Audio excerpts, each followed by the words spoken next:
নীলফামারী কারাগারে গাঁজাসহ কারারক্ষীকে আটক করা হয়েছে। নীলফামারী কারাগার কর্তৃপক্ষ জানিয়েছে, ১৭ জুন ডিউটিতে প্রবেশের সময় কারা ফটকে কারারক্ষী সালমান শাহর দেহ তল্লাশি করে গাঁজা জব্দ করা হয়। এরপর তাকে সাময়িক বরখাস্ত করে নিয়মিত মামলা দায়েরের পর থানা পুলিশে সোপর্দ করা হয়। আমরা একজন কারারক্ষীকে ভিতরে প্রবেশের সময় ডিউটির জন্য ভিতরে প্রবেশের সময় দেহ তল্লাশি করে তার কাছে ৮ গ্রাম গাঁজা পেয়েছি। এই সংবাদের ভিত্তিতে আমি সাব ইন্সপেক্টর কুমারকে সেখানে পাঠানো হয়েছে, পাঠিয়ে ঘটনার সত্যতা পাওয়া গেছে।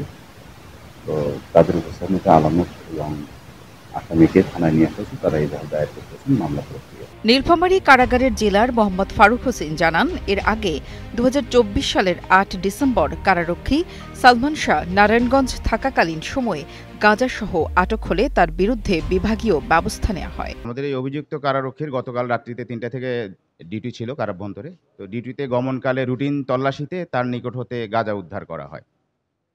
তার প্রেক্ষিতে তার বিরুদ্ধে বিভাগীয় ব্যবস্থা গ্রহণ করা হয়েছে। তৎপ্রেক্ষিতে তাকে সাময়িকভাবে বরখাস্ত করা হতে বিভাগীয় মামলাও রুজু করা হয়েছে।